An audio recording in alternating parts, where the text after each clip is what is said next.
Welcome to Shop Talk Live, brought to you by Toole's Garage. I'm your host, Dave the Car Guy. Join us today as we dive into the world of car care and industry trends. Whether you're an enthusiast or just have a daily driver, we got you covered. Let's kick off today's episode. What's up, everybody? Dave the Car Guy. That's right. You know what time it is. Time to get live with Shop Talk Live. Here today with me is my integrator, my GM, Gavin Wilson. Haven't had him on the show yet, but he's been an integral part of Toole's Garage and the growth that we've experienced. What's happening, Gavin? Hey, welcome, how you doing? So, Gavin, you're part of our team. How'd you find us? Well, that was an interesting one. A friend of mine actually told me that there was a really nice auto shop that was new in town where he lived, and he said I should go apply there, and so I did. And he was right. And yeah, he was right. It's been really interesting. It's been one of the best companies I've worked for, and yeah, I just kind of fell into it, so I was really happy, and it was a really good fit. I feel that I was what Dave was looking for, and vice versa. Yep. So, yeah. Now, Gavin, you applied as a technician. I did. Yep, he applied as a technician. So keep this in mind, people out there looking for yabs. He applied as a technician, but I looked at the resume, and actually, I'm not going to take credit. My wife looked at the resume and was like, "This guy's not a technician. This is a general manager." And I was like, "Huh, okay." So I called him up one Saturday, I think I was in the Bay Area, and talked with him, and we set up a time to meet, and here we go. He rolled up in his was that 92, 93 Toyota pickup? Yeah, 94 Toyota 4Runner. Yeah. All restored. Clean, super clean. I'm like, yeah, this guy's, I like this guy already. So what, you applied as a technician. I am also, as you know, I'm a technician at heart, or whatever. Do you miss not being a tech every day?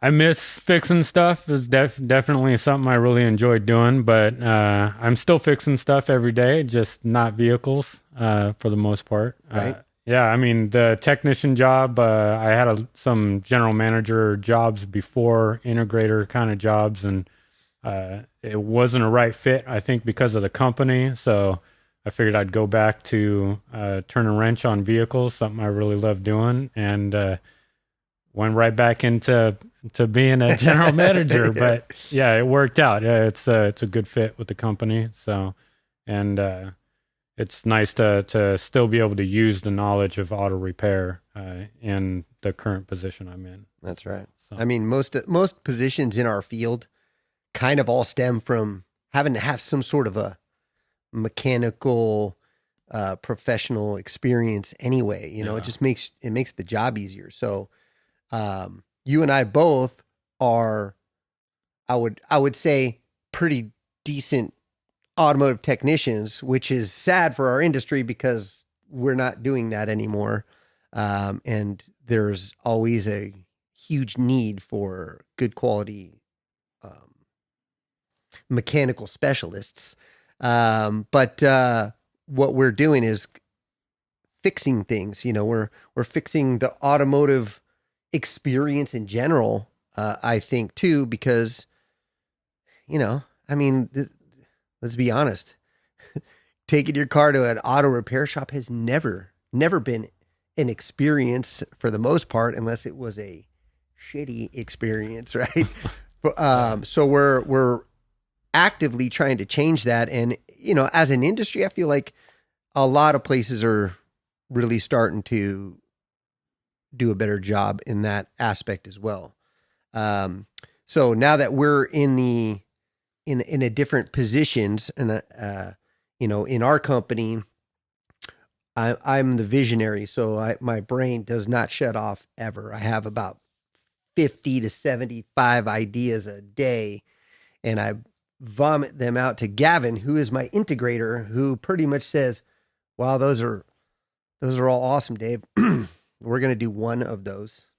The rest, just go ahead and write down somewhere for yourself. And I'm good with that. I need that, right? Is that kind of encapsulate what I do to you on a daily basis? It does. It's a good pair. Yeah, somebody has to come up with the ideas of what is going to work, and then somebody else has to go, is it going to work with what we're doing? So yeah, Dave throws a lot of ideas, and I pick out the ones I think are going to fit with what we're already doing. Yeah. Yeah. He's an excellent batter. He fouls off a lot of my ideas and then, cracks one. So that's the visionary integrator dynamic, So sometimes we butt heads a lot because, I'm a visionary and an entrepreneur, and 90% of my ideas getting, it starts to get to you. But no, it's good. It's good having Gavin on board. He definitely compliments and keeps things in check for us as a company. He helps pull out those ideas that have spewed out from long ago. And he says, okay, cool. So remember when you were talking about such and such? I'm like, yes, I do. Yes, I do. Are we doing that one? He's like, yeah, I think we got to roll that out. Let's get a plan. So Gavin, you're into cars. You're into fixing stuff. Got any toys? I do. Right now, I got a 54 Chevy Bel Air hardtop. It was a true barn find, one family vehicle, been parked since 91. And I'm just keeping it all original. I got her running, and I'm just going to show it at car shows as I found it. And I'm going to keep it at that. I used to have many toys, so I'm going to just keep a couple toys now. And I keep throwing out a lot of ideas about, airbags and, LS swaps and full frame conversions, but I'm going to get him one of these days. Yeah. Everybody's doing that. I want to be the only guy at the show with an original car. Yeah. Yeah. Nice touch. Yeah. The end of the line. Yeah. So Gavin, your desire in the automotive field. So you're a technician by heart, by brain. You've been in the field a long time, like myself, not quite as long, but close. And you had some aspirations, you had wanted to be a shop owner and, have multiple locations and things like that. So give us a little idea. What happened? Why did you end up not being, Gavin's Automotive? Oh, well, it's a long story. It has to do with, DeVry University, college, huge college scandal. A lot of people don't know about, but, so it put the finances on a back burner. Otherwise, I think I would be there at this point. But, this is pretty much the second best thing. Working with Dave, we get to expand auto shops, which is what I wanted to do. I just don't have to carry the weight of the burden, which Dave does. Yes, he does. Yeah. Yes, he does. Yeah, there is that. And, what I think is, fitting is like, everybody uses this line, it's cliche and whatnot, but everything happens for a reason. You had this vision to be this, and what we're finding out working together is you're a true integrator, which sometimes makes it hard to, see those bigger pictures to put those plans together. Now you found your who. Hey, you got a visionary who's going to throw all these plans out and come up with the things. Now you get to do what you're really good at and crap on all my ideas and pick the good ones, right? So it's, I think it was meant to be, right? Yeah, I think definitely as a team, we're going to go further than anywhere I could have gone on my own. So this is going to end up being better. Yeah, same. Yeah. So we're up to 3 stores now. We are really polishing the teamwork that's in all 3 locations. And that's due to you and Bo working together hand in hand, who we've had on the show, my son Bo, he's our people guy. So between you and Bo, the teams are really starting to hone to perfection. What do you guys attribute? What do you attribute that to? Uh, it's pretty much a combination of myself and Bo's different skill sets. Mhm. I recognize a lot of things that need to uh, be taken care of within the store, within the employees, but I'm not really the best person to implement those. But Bo definitely has that ability to talk with everybody and rally a team. And so, uh, we just talk about what's going on, and then I let Bo loose, and we go from there. And it really seems to be working out. Yeah, people are happier, and the teamwork is better. Yeah.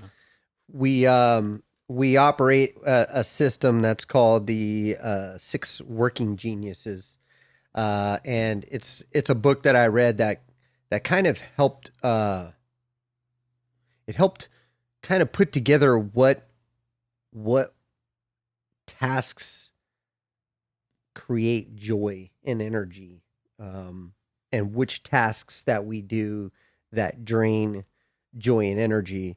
And I read the book, and then I listened to the audio during my little walks and stuff. And finally, I'm like, I really feel like our leadership team, we need to go through this exercise, because we were all operating within corporate positions, general manager, CEO, all these titles, and within these titles, we have all these tasks that we need to do as a GM, for example. And we took an assessment for this Six Working Genius, and we determined that several of the items that Gavin was doing were in his what we call working frustrations, which means he's good at it. Doesn't mean he's bad at it. He was good at these things, but they drained him of joy, right? And they use this analogy in the book about coffee. I what my working genius is like a Yeti mug with a lid on it full of nice piping hot coffee all day. That coffee is good to go. It's hot. I can drink that thing all day, all night. Your working competencies, which are the two working concepts between genius and frustration, is like a Starbucks cup with the thermos and the little lid, and it's going to cool off midday. By the end of the day, for sure, it's cool. And then your working frustrations are that cup with a hole in the bottom, no lid. It's going to drain all of its fluid out and lose steam. And that's kind of what was happening. We have this. Sorry about that. We have this. One of the geniuses called tenacity, which is closing the job, dotting the I's, crossing the T's, just wanting to close that job completely. I'm good at that. I'm a tenacious guy, but it is one of my working frustrations. So I now know why, when I am trying to close those things, dot the I's, cross the T's, I am very noticeably frustrated. And I never really understood why. It was like one of those things. I'm like, I'm good at this, man. I'm a closer.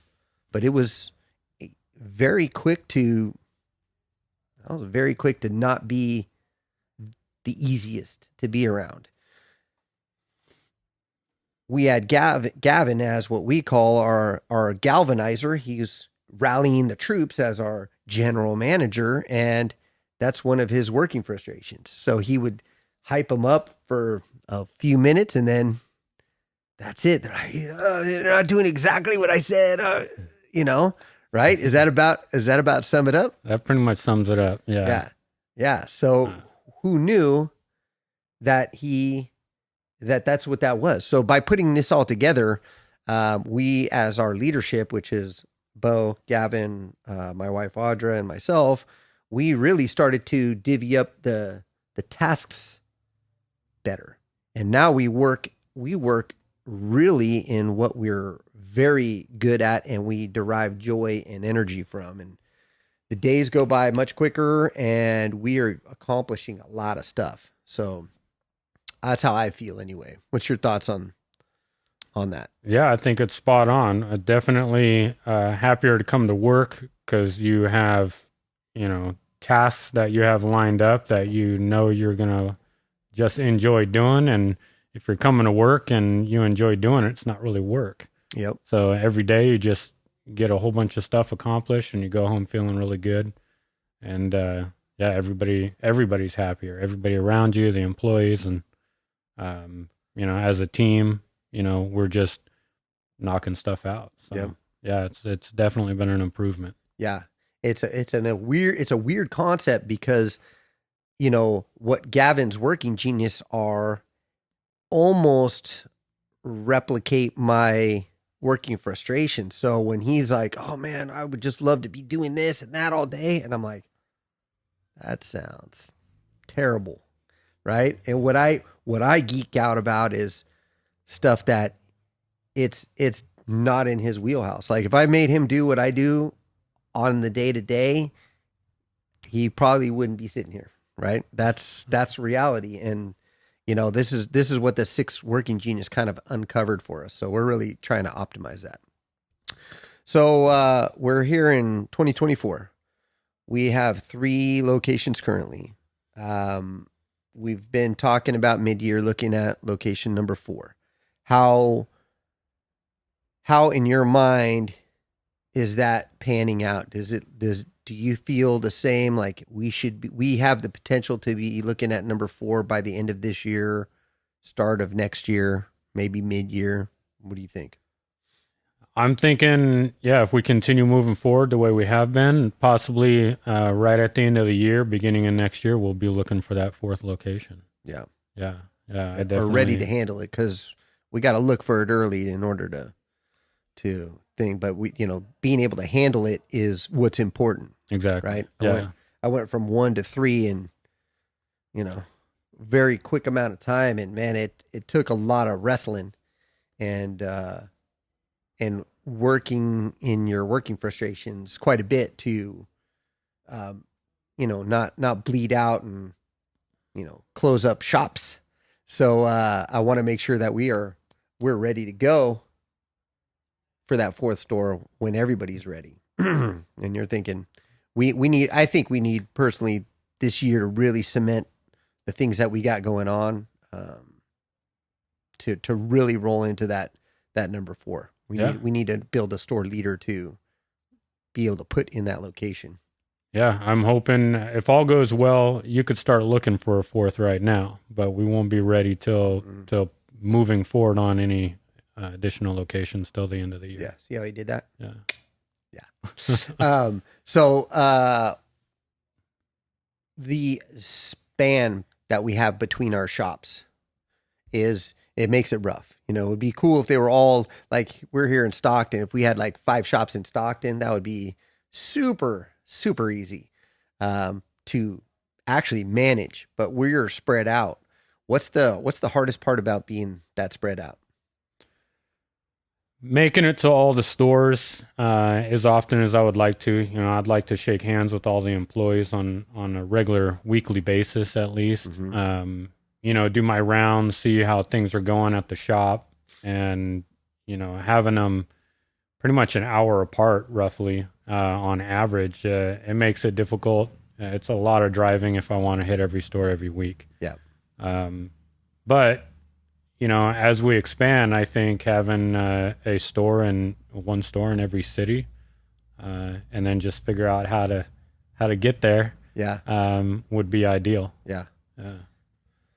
Yep. I mean, it seems weird. Like that's very backwards of how it should be done, like for convenience. But I kind of like having them a little spread out because it helps us, almost share clients too, because we have a lot of commuters that drive from the Valley all the way into the Bay Area. And we have 3 locations that if there's something going on, we have 3 shops in pretty much, each destination and one right in the middle. So it's kind of cool that we're spaced out. So I think the continuation of being spaced out is probably realistic as long as we don't go too far. I think maybe running up and down that 580 corridor a bit, and then maybe keeping that Central Valley area is, probably a good idea. Yeah. So hobbies, stuff that you got going on. What keeps Gavin busy? Well, the job keeps me pretty busy. Yeah. That's my main hobby. Other than that, I got some land I plan on developing at some point, and start bringing my car to car shows. I've had the car for about 3 years now, but just recently got it running. So I look forward to just relaxing at some car shows over the next couple of years. Yep. See if I can get some original classic car trophies or something like that. Yep. Yeah. Can also go buy those. But anyway, no. Yeah, you just recently acquired the land, and it's very cool. Very cool piece of property. It has nothing on it, but you have the ability to have the electrical and water. Both are huge benefits, and it's kind of a blank slate. You can put whatever you want there. House, garage, big garage, right? Right. That's the plan. Yes. Right. Yeah, big garage, 4 or 5 car, hopefully. Mm-hmm. Yeah. Maybe even a home above it. Yeah. Yeah. Yeah. Or just a little studio next to it, So Gavin's living like the dude dream life, the car dude dream life. Build a giant barn dominium for all of his toys with a little studio above it that he could just walk upstairs and, pass out and go back downstairs and tinker and, play in the garage. Yep, pretty much. Right.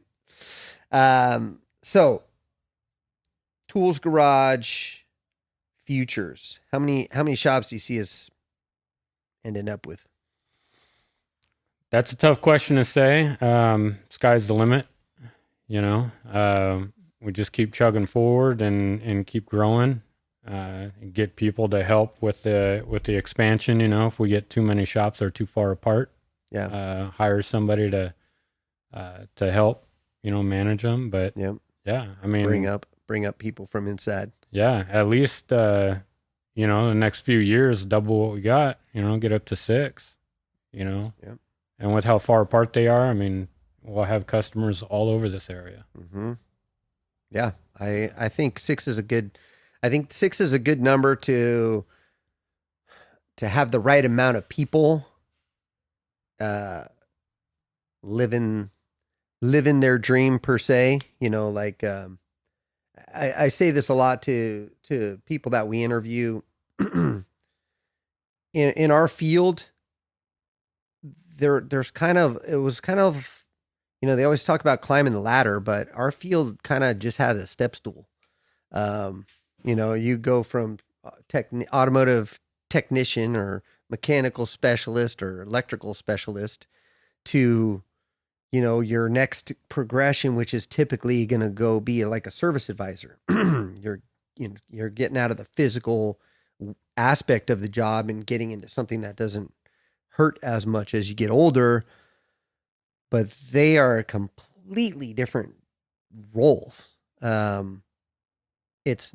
not necessarily the best progression. You're going from fixing cars and stuff to working with the general public, and it's kind of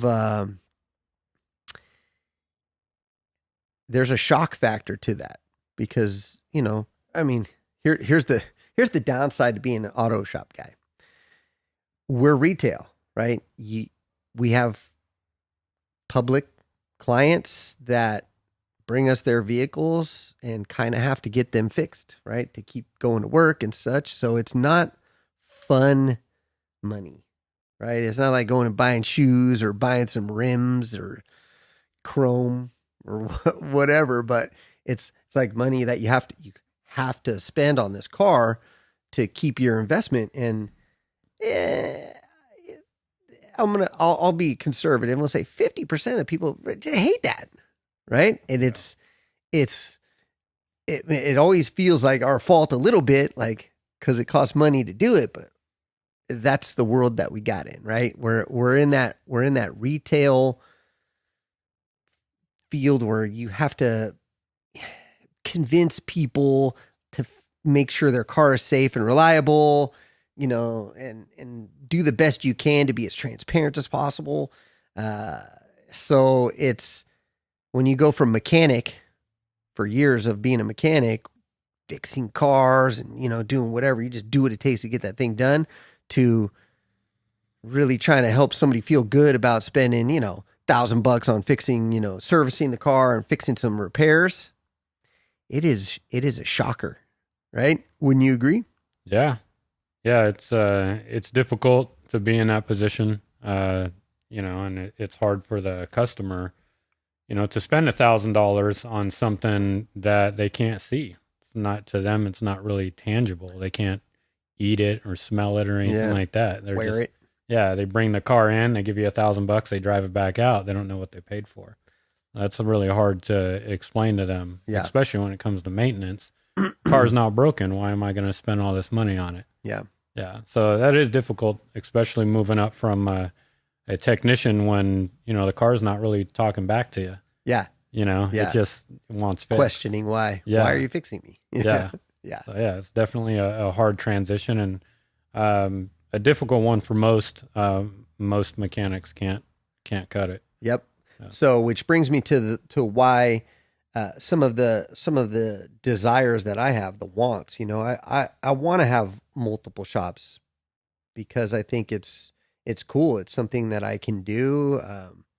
Feel like I can offer things to people, and I can take the automotive repair step stool and actually put a ladder in its place. So a technician like Gavin doesn't have to really go from technician to service advisor. He can actually go from technician to integrator, or somebody in a corporate level position where he's actually kind of managing a shop, kind of a shop owner, without having the financial and emotional burdens of actually being the shop financier. So I do really relish the opportunity to take that step stool, fold it out and make it flat and longer so I can give people a ladder to climb. At some point, I'm hoping that I'm not even in the day-to-day. Maybe I'm full-time podcaster, or, something, right? Maybe I'm building cars on the side, Toole's Garage Hot Rod division. I do enjoy that, and maybe somebody else is in my role as visionary. So, so 10 years for you, Gavin, where you see yourself? What do you imagine yourself doing? Man, that's a hard question. Mm-hmm. Yeah, life changes so much. 10-year plan doesn't ever work out, right? You always wind up somewhere going, how did I get here? Not me. I draw it out. So yeah, I'm not really sure. I mean, I just keep moving forward and see how far we can take this company, and I'll just figure out where I'm at when I get there. Fair enough. Yeah. Fair enough. So goals, any, I know you got your property. What's the, if you imagine your property right now today done, what does it look like? Definitely cleaned up. Yeah, it's a mess. It doesn't have any livable dwellings on it, but it is covered in trash. So I got to get it all cleaned up, and then it'd be really nice to have maybe a 2 or 3 bedroom like log cabin on it, and a vineyard, or something like that. I think it'd be nice, somewhere to go after work and just relax. Yep. So the way that the property slopes, you were talking about a deck. So if you're imagining here, I'm going to use my visionary for you. So you got a nice 2 bedroom log cabin. You got a 7-car garage over there with a game room. You have your deck kind of out the back of your log cabin, overlooking, what is that, 5 acres down there? Yeah, 5 acres. 5 acres of vineyard. Yeah, and then off in the distance, I got the mountain ranges. I can see the white snow-capped mountains Tahoe. around Tahoe. Mm-hmm. Yeah, Yeah. above the vineyard in the summer. That'd be pretty cool. Drawing up a plan for Gavin. Gonna make it happen. Yeah, that's awesome. I'm super pumped. You have been making some, some people call them sacrifices. One of my favorite dudes, Andy Frisella, he calls them investments in life, right? So I had to make some investments in life. When I first bought my house in Valley Springs, we had only the one shop in San Carlos, so we had to figure out how to live, remote. It wasn't awesome all the time, but the investment in that time frame was what allowed us to really have a great home in Valley Springs, and then eventually have a shop up there. And your investment is, you're living in a cool trailer on a lake, which is pretty awesome. Yeah. But it's not like a house, right? It's not like your own property. So it still doesn't feel like home, right? Would that be a good way to describe it? Yeah, it's a temporary, it's something a lot of people aren't going to be willing to do, but live in a travel trailer or fifth wheel trailer for a little while, to save up some money or invest that money into yourself with some property and a future is definitely it's sacrifice. It's a challenge to live in a trailer compared to an apartment or a rental property, but yeah, I mean, it's going to be worth it in the long run. Yeah, definitely. Yep. Those are the investments. Those are the investments that we make in life, and not everybody's willing to make those investments in time and comfort, which either prevents you from really getting to where you want to go, or definitely slows it down, that progress. So I've seen you in the years that we've been working together be able to make big moves because of that sacrifice. You keep yourself pretty well maintained, not lavish. Your money is doing the right things for you, and a property comes up for sale that was a great deal, and it's in an area that really makes sense, and you were able to pounce on it because of those investments in time and comfort that you were making. Created that financial ability. I'm pretty pumped. I know it seems weird. It's not my property, but I'm always pumped up. Like I always want to go do something for Gavin on his property.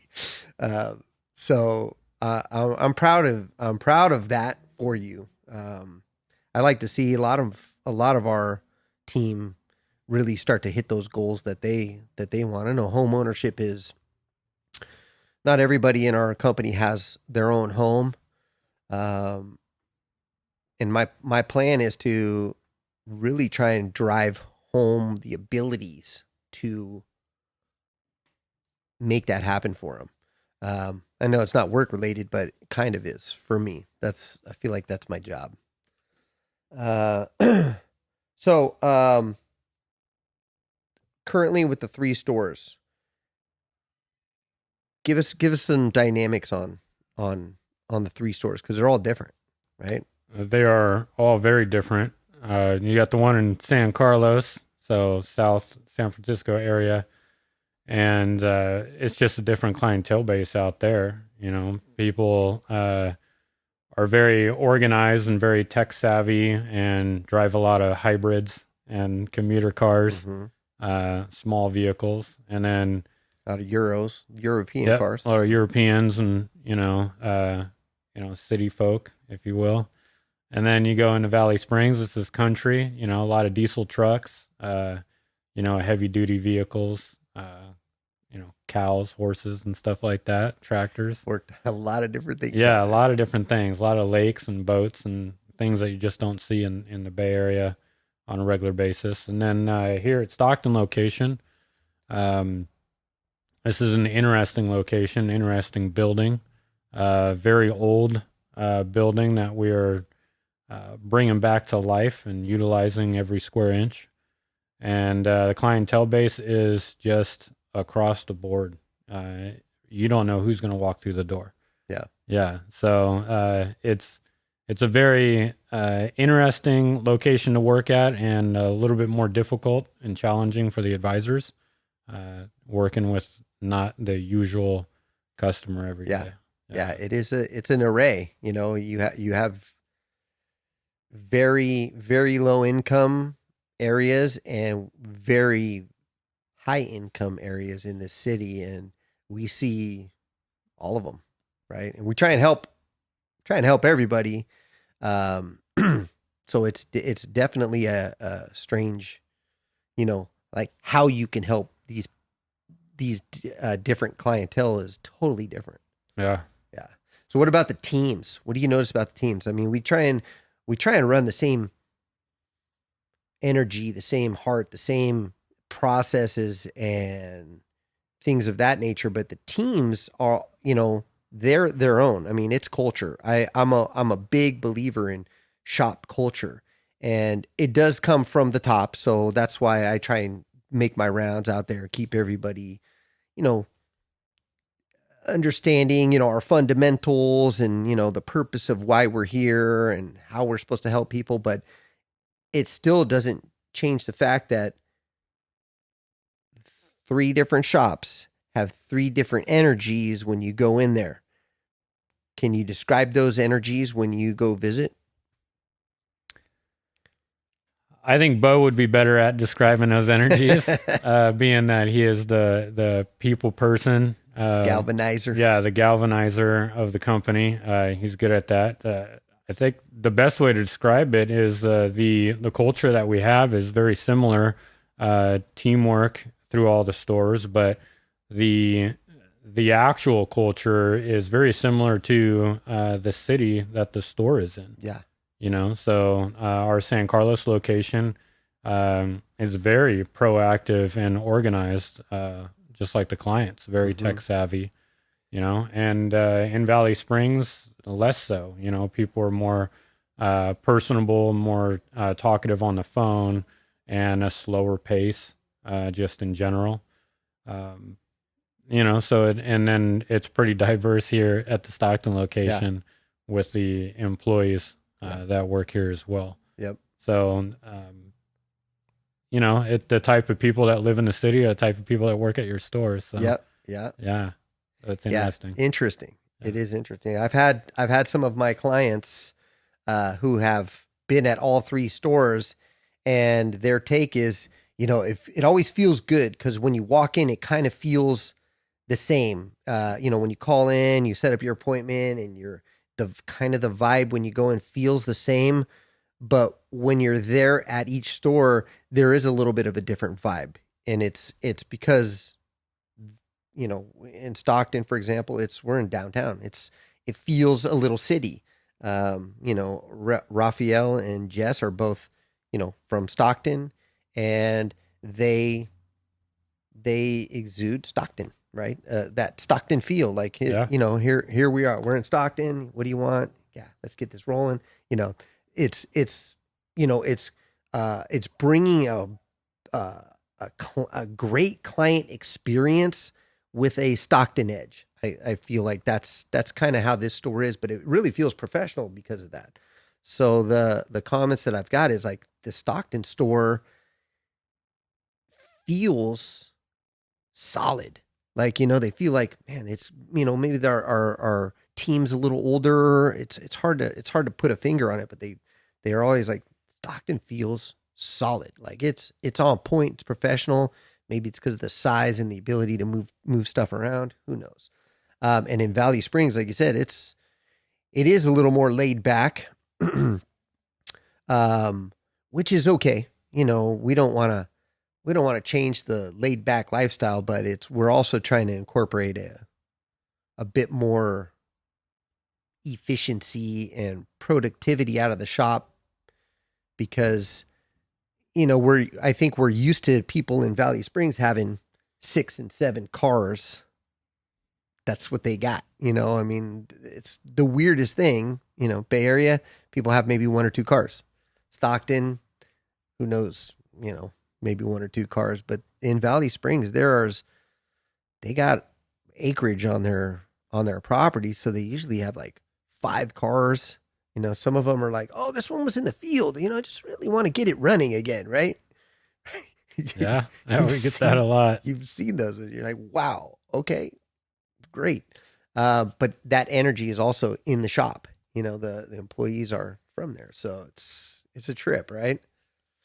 So what is, you've worked at a lot of different places. What's the biggest difference about working at Toole's Garage? I would say Tools Garage.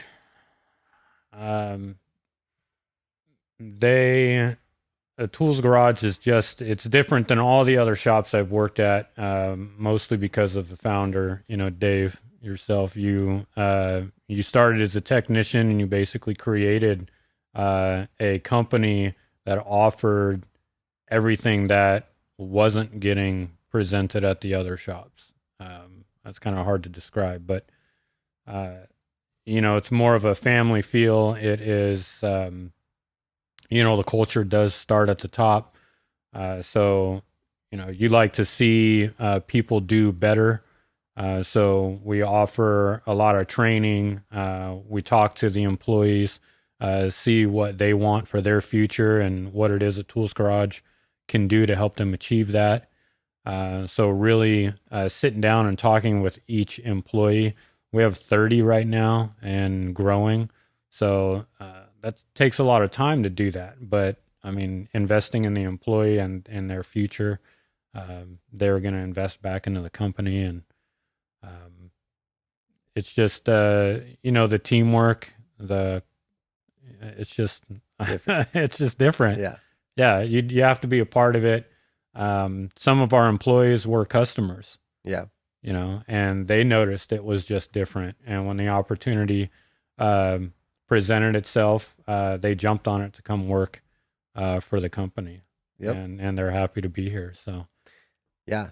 And that to me is one of those things. I mean, I know that I don't talk about that, but to me, that is our greatest achievement or compliment is our clients, the people who have had the opportunity to work and be on the receiving end of what we are trying to do for people, to come in and want to be part of the team because of the experience that they had. That is what geeks out Dave the car guy. It's a cool feeling to know what you're building people like. Not everybody, of course, but you know, the people that we really are trying to help, that appreciate the help, they like it. It's definitely something that makes me proud. So wrapping up our conversation, Gavin, you're the integrator of this company. We really are starting to leverage that role. I'm really trying to step out of the shops as much as I can because, you know, as a visionary, I have rose-colored glasses. You know, I remember doing everything like this. I am pretty specific and, you know, process-driven. But the reality is when you're in the day-to-day, that doesn't happen. And now not being in the day-to-day, I could come in and be like, oh, we're missing this, we're missing that. And it just screws everything up, right? It makes it harder for our team to excel at what they're doing. So I'm really focusing on not being in the stores. I think I've been kicked out of every office that I have at every store right now. So I'm working on this whole upstairs just so I can have a little piece of the pie. But with me out of the store and you working with Bo in the store, I feel like is having a better effect on the team. Even though they want me there, they just don't realize when I'm there. I'm there as the day to day. I screw things up because I'm trying to help, right? So, what do you see as the biggest change with me out of the day to day operations and you and Bo in the day to day operations? What are you finding? How is that helping? Well, everybody is going to want to do what Dave wants to do, right? So, but everybody does things a little bit different. So, we all are after the same goal. We set that goal. Hey, this is what we need to get done, and we're all going to have a little bit way different of getting there. Yeah. So having the owner in the store saying, "Hey, this is how I would do this, and in order to achieve this goal." Everybody's going to try and do it Dave's way, and it doesn't always work for them, right? So then they don't achieve the goal, and everybody's frustrated. What's going on, So, as long as they get to see you because they want to see you, but you're just like, hey, this is the goal. Get there. Do you have a plan? And they have their own plan, and they get there. That's pretty much it. We need to let people be able to get to where they're going a little bit differently than we would have gotten there. Yep. You and I, same thing. We get there, but we get there a little bit differently. So yeah. Cheetah sloth. Yeah. Yeah. Yeah. It's okay. Yeah. That's how we roll. Yeah, we roll. I'm a little bit slower, but I makes the right calls. I want to make sure that as I'm progressing forward, I never have to take a step back. Yeah. So it's one step at a time moving forward, never stepping back. Yeah. A lot of other people are skipping forward, and then they have to take a step back before they can continue skipping forward. And, that just frustrates me. I can't do that. Yeah. But I mean, that's good. That's why I'm here to try and slow people down who are running too fast.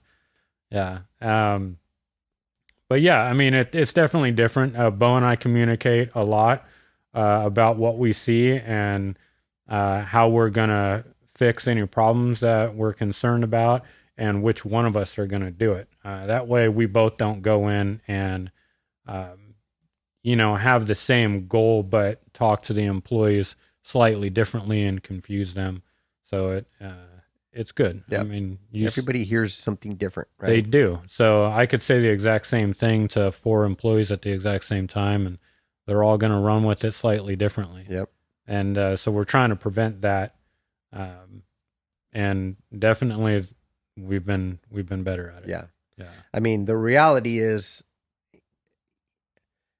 I know people, like, oh, Dave, man, you're doing such a great job. You're awesome. I appreciate that. I really do. And I feel very honored to be doing what I'm doing. And I do feel successful, but it's because of, our team of people. At the end of the day, if I didn't have really great team members, I mean, I wouldn't, there's no way I could do this 3 shops. One shop, I'm going to manage it. I'll let, people do what they're going to do. I keep my eye on it. I'm good to go. But with 3, even with 1, it's people. It's really trying to find great people with great character that really want to be the best that they can be, whatever it is that they want to do, putting them in the right position to just think for themselves, to be proactively doing something that they think is going to get us closer to the goals instead of, the owner, oh, no, that's not a good idea. Let's, do it exactly the way I said to do it. Because it doesn't have the same, it doesn't work. It doesn't, I don't know, it doesn't work. I mean, let's put it bluntly. Yeah. There are still places like that, but that's not how we're going to get to 6 shops for sure. So it's people. It's having people and giving them the flexibility to be creative and come up with their own solutions, and having somebody who can also put up the wall for me. I'm okay with getting shut down, and having the reins put on, which is important. I think that's why a lot of entrepreneurs or visionaries have a hard time in business, because it's not easy to, have all these ideas and you're like, they're all wonderful, and just get shut down, right? That's not easy for people. And and I think in the beginning, when we were first, really trying to work together on the same plane, I more imposed, because I'm like, look, dude, I got here, right? Let's just do this, okay? And you're like, okay. And as we started to evolve into our working genius a little bit better, I think the confidence in what we're doing individually has changed. I don't need to know what you're doing on the day to day. I know it's heading towards our goal, and you're doing what you are good at to get us there. And if you're not good at that, you're leveraging Bo to get us to that goal as well, which allows me to focus on, the things that I geek out doing. We had some shuttle, our shuttle vehicles, you're like, we're getting them wrapped. We're getting some logos on it. We're doing this and that and the other. And I'm like, I've always wanted to do that. I just haven't pulled the trigger because, the next idea came up. You're like, we're doing it. And you started designing it. And I'm like, no, this is my role. This is what geeks me out. You're like, how about this? I'm like, nope. How about that? You're like, oh, that looks a little better. Okay. So finding our little groove is, I don't know. It's actually pretty fun for me too. Yeah, it works out great. If I'm like, hey, I want to get this done, take care of it. Yeah. Right? Yeah. Get these cars wrapped, go ahead and design Yep. it, as long as as long as this goal is achieved. Yep. Got to dot the I and cross the T. That's it. Yeah. Yeah. Yeah. That's the key. And finding what we're great and efficient at. We have these things called fundamentals, shop fundamentals, the Tools Garage way. They're specific. They are how we operate as a company. And it's kind of how we should be operating every day as individuals. And Gavin's like, I want this on a big poster. How about this? And I'm like, no. How about this? And he's like, damn, that's cool. All right, run that. So we're starting to feel out like if he's got some great ideas like that, he's probably just gonna draw up some artwork, and then I'll tell you what sucks and doesn't, and then we'll run it. That way, I keep him focused on what he's good at, and I'll focus on those little details like that, graphics and all that crap. All right, Gavin. So we're out here in Stockton today. I know you got some big things that you're working on in the shop. We're trying to get our big lift put back up. We did a lot of lift moving around so we can optimize some space. Taking care of a lot of those cars that get donated here in Stockton all the time. I don't. Yeah, if you're not in this field, you won't maybe understand it. But man, we get cars that people bring in that need some significant work, or sometimes not even, and they're just like, I don't want it, and we're stuck with a car. We got to go through this whole process of putting the car in our name, fixing it and getting rid of it, or just getting rid of it. It's the weirdest thing. In Stockton, I've never in the two stores that we have had before Stockton, I've had three, maybe four lean sales in my whole, we'll call it 12 years up until we opened Stockton. And how many have you done here in Stockton? Stockton is definitely a location to abandon your car, I guess. At all the businesses I've worked at and all the different demographics, I've never had anything like this location. I have 3 active vehicle liens going at this very moment, and at least 1 or 2 per month down here. So I did over 12 liens on vehicles just last year. And yeah, I haven't even finished one in the San Carlos location in the last 3 years.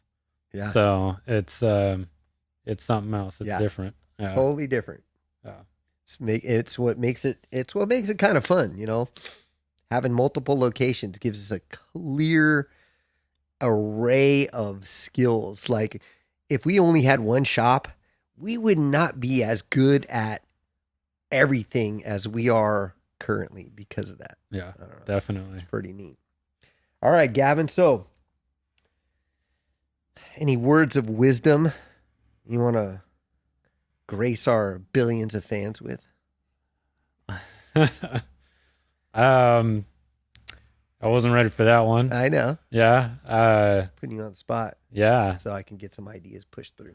Yeah. Well, I would guess the only thing that a lot of our fans are already going to know is the technology in the cars today are just getting so they're so intricate. They're so difficult to work on with all the electronics and everything. Yeah, it's difficult to understand what's going on. It's not like it used to be. So be patient with the service advisors if you're having your car worked on, and ask a lot of questions. And you have to talk to the service advisor. You got to give them as much information as possible so they can really track down the problem that you have with your car. Yep. That's pretty much it. It's a new world. It's ever changing in the automotive industry. Yep. It's something else. Yeah, cars today are they are technology on wheels. You know, finding automotive technicians who we can start calling them technology specialists. It's difficult because it's not gaming, it's not programming or coding. It's figuring out how to decipher different languages, because all those computers are talking to each other and they are all kind of speaking different languages. It's like the United Nations in a car. Everybody's talking, and when an update happens over here, all of a sudden there's a chain reaction that does not even seem to relate to that update that occurred. But our advanced diagnostic technology specialist has to really get in there and map it out and trace the source to, it was an update on this. Now we have to update that, and this in order to let that loop, close. Difficult. Like I sometimes I look at, I am a technician by trade, master technician. But today's world, if I had to step in it today, I would have some serious schooling to invest in to get back up to where I need to be. So you're right. For any clients out there, what you pay for in an automotive world should be your experience that you're having and the quality and caliber and training of the actual technician that's fixing the car, because like I mentioned, they're not easy to find at all. And when you do, they're not cheap. They're like finding a Stanford doctor. You gotta grab them. You gotta make sure that you pay them what they're worth for their knowledge and their family and where they live. And at the end of the day, that's kind of what the bill reflects. Your skill set of doctor and your client experience. So just try and keep that in mind. Nobody likes to pay for it, but if you have to and you factor it in, this is what I'm getting. Here's the value that I'm getting. Was it worth it? At the end of the day, we always presume yes, the value's there. All right, Gav. Well, thanks for jumping in today.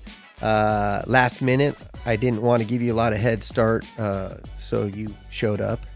It was easier because you were already here. I was able to grab you, bring you in. It was great talking to you today. Thanks for coming on the show. First Shop Talk Live. So I'm Dave the Car Guy, signing out.